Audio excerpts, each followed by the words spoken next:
I'm going to share a few of my personal tips on how I stay safe, comfy and warm on my ski holidays. And stick around to the end because I'm going to give you a few little tips on how to buy smarter. Let's slide right in.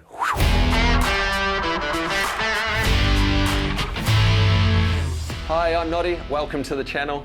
Today we're going to have a look at what you need to go skiing. The weather in the mountains is constantly changing. The amount of exercise you're doing and how warm you are is always changing. So you need to be able to adapt to this. So what we use is a layering system, which is made up of different bits of clothing that you can take on and take off to keep you just right. First off, undies. Yeah, let's talk about undies.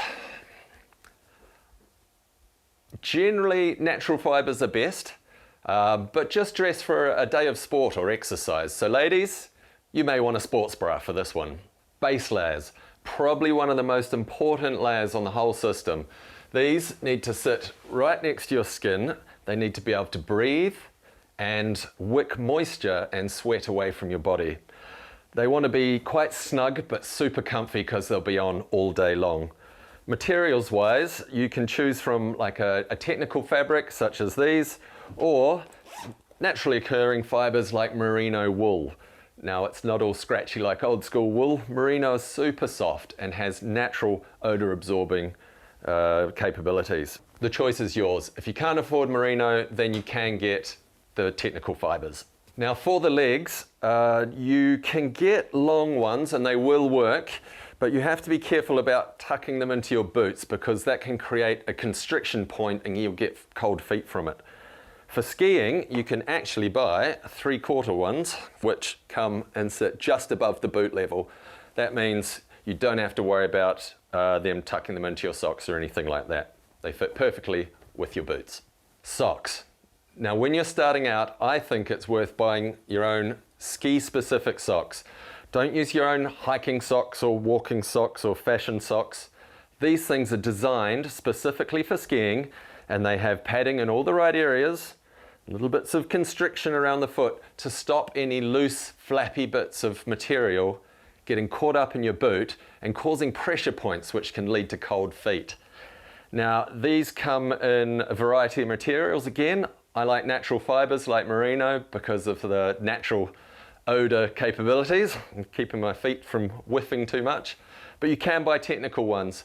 Just make sure you get ones that are super comfy on your feet. Mid layers. Now this is where we can control our body temperature.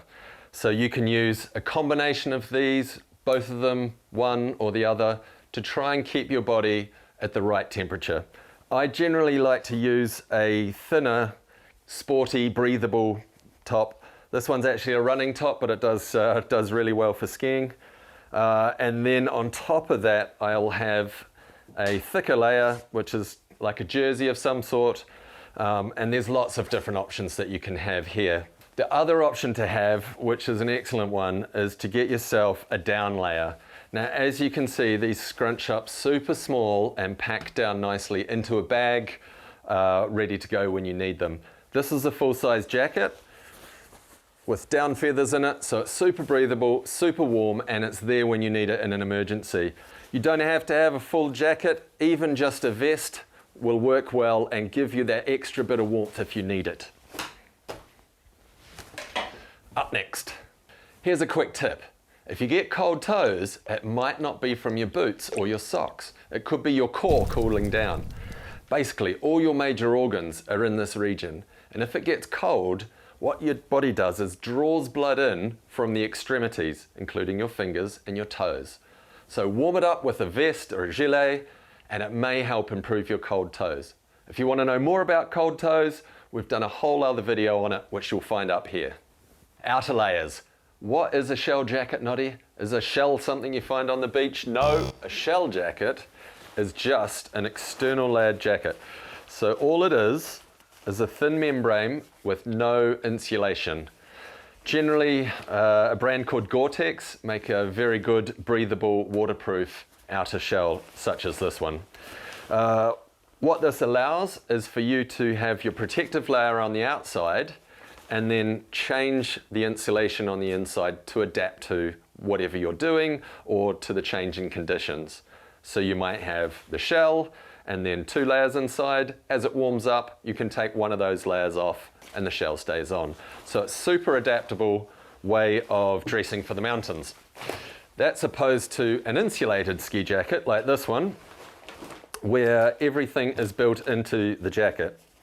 So you have your waterproof, breathable layer on the outside, and then inside you have an insulation level. So what that means is you only really need 1 layer and then maybe 1 base layer underneath, or a base layer and 1 mid layer, which you can then take off. These jackets also have vents and things built into them for skiing, because as you're going, you need to perspire, get air through the body to keep you cool. So when is one better than the other? For me, I guess the shell and layering system when you're starting out and learning what works for you best. It is super adaptable and it'll stay with you for a long time. You can use it off the hill as well as just a raincoat. So super adaptable, versus if you only want to carry 1 jacket, then this is a great option. If you're in a resort and you're going out for dinner or something, you may want to bring just 1 thick puffer jacket, because that means all you need underneath is your shirt or going out clothes. You don't need to carry layers with you. Just 1 jacket will do the job. So what else do you need to look for, or what other features are there in ski jackets? Well, there's plenty of pockets, that's for sure. And one of the best pockets is on your arm. They're either down the lower part down here, or in this case it's higher up, and that's a lift pass pocket. So you can keep your pass in there, and when you go through the automatic barriers, it senses it's there and it just opens. There's no like crazy yoga Chinese type of torture to try and get through the gates. So that's really important. The other thing which is useful that you find in more ski orientated gear is what we call a powder skirt. Now, if you look at this jacket here, on the inside, there's this stretchy belt. Now that clips together, and what it does is it creates a barrier to stop the snow coming in and going up your jumper and down into your pants. That is a powder skirt, and they are usually removable. So this one here, as you can see, you can zip in or zip out depending if you want it on or not. Vents, lots of vents around the place is great, because as we said, you can get hot and you need to be able to get that warm air out. Zip pockets are fantastic, again, because you don't want stuff falling out or snow going in, and nice deep ones which you can put your gloves in or anything else for the day. There's often a chest pocket here, so when the zip's done up, you can still access this pocket. Often you'll put your phone in there so it's quick and easy to get to if you need to take some very serious phone calls in the mountains. Hood-wise, hoods can often become zip-on or zip-off, depending on whether you like them on or off. Mine are all attached, fully attached, and it doesn't bother me.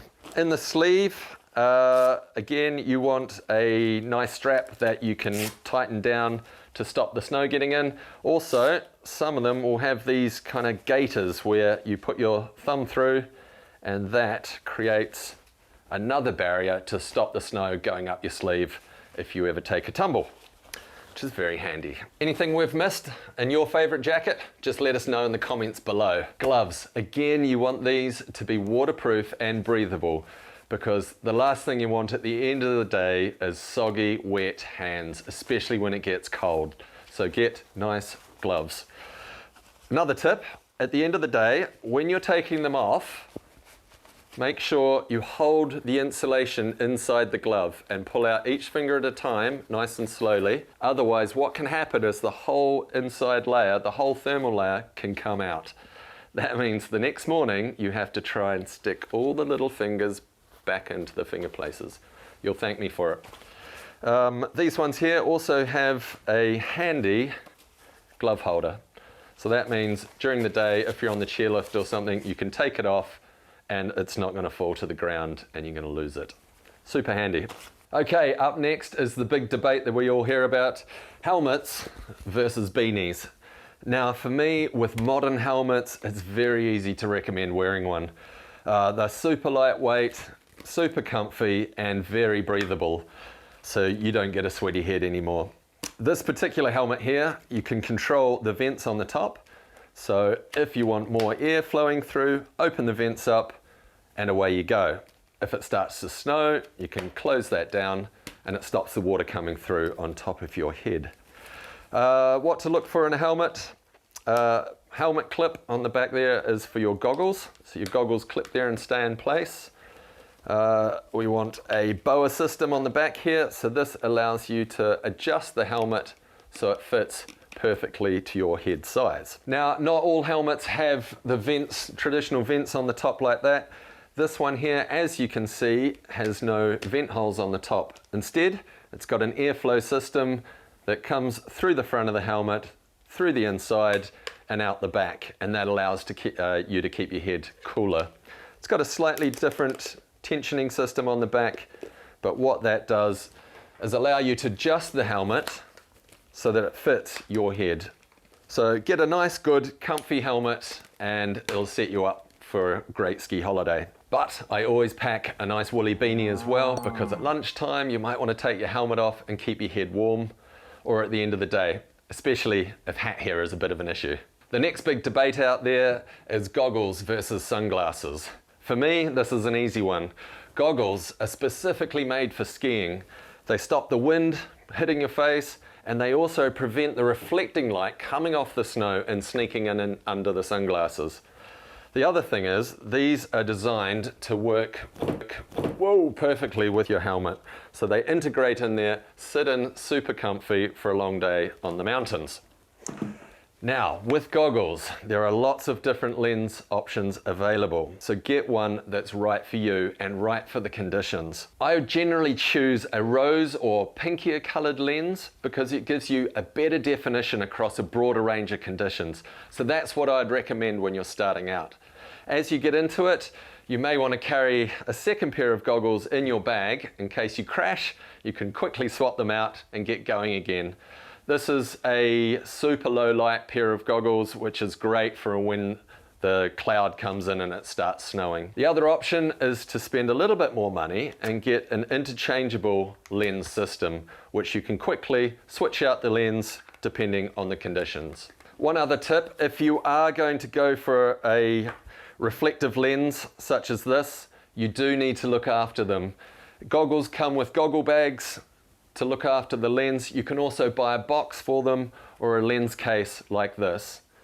These ones here have seen better days. They've been with me a long time. So look after them and they'll look after you. So you'll need to bring a backpack with you to carry all these extra items around the place.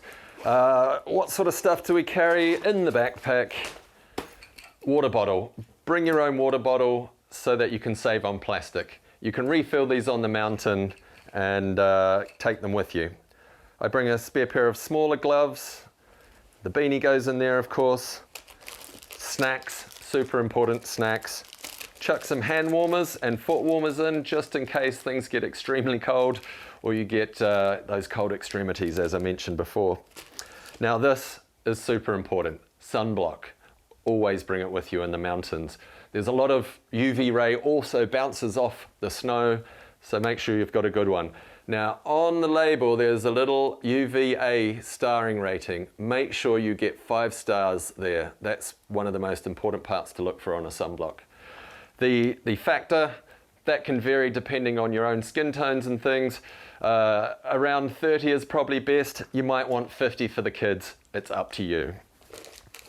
I also bring lip sunblock as well, and factor 50 for me for that one. Again, my mid layer can go in here until I need it, or I can take it off to cool down a little bit more. This bag is a specialist big mountain ski bag, so it has an avalanche system built into it. So when you're beginning, you don't really need to know about this, but you can pull this lever and a big balloon will blow up. If you want to see that happen, there's another video over here that we've already shot. So this is just a basic beginner's backpacking guide.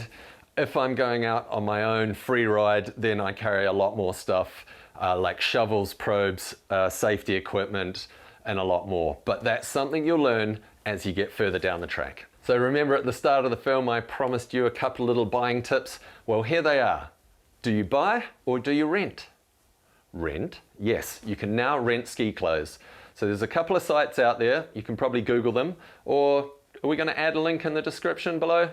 Maybe we will. That's the first one. Maybe for your first try at the mountains while you're a beginner, you can rent some ski gear and see how it feels. See if you enjoy the sport. And then when you get into it, you can use our tips on what to buy for yourselves. Second up, buy secondhand. You can make massive savings buying secondhand. There's plenty of sites and locations out there, and we've got a community. The links are in the description, and you can ask us all about what you recommend there. So hardware, your skis, boots and poles. I highly recommend renting these in resort. That way you don't have to lug them through the airport, you don't have to spend a load of money. Try them out, see if you enjoy the sport, and then think about purchasing them in the future. If you're a retailer or manufacturer and you want us to try out one of your products, then you might want to find our contact information in the channel description. If you are thinking of buying, maybe look for secondhand first. There's some great deals to be had. And also, have a look off season. There's not many people looking at buying ski gear in the middle of summer. There may be slightly less options, but you can pick up some incredibly cheap deals. If you are looking at buying new, maybe look at last season's products. They might be slightly different colors or a different cut, but they're still excellent products and you'll get them at a great price. If there's anything you're looking at specifically or any decisions you're trying to make, then let us know in the comments below and we might just make a video about it for you. So that's all for now. We'll see you in the next one.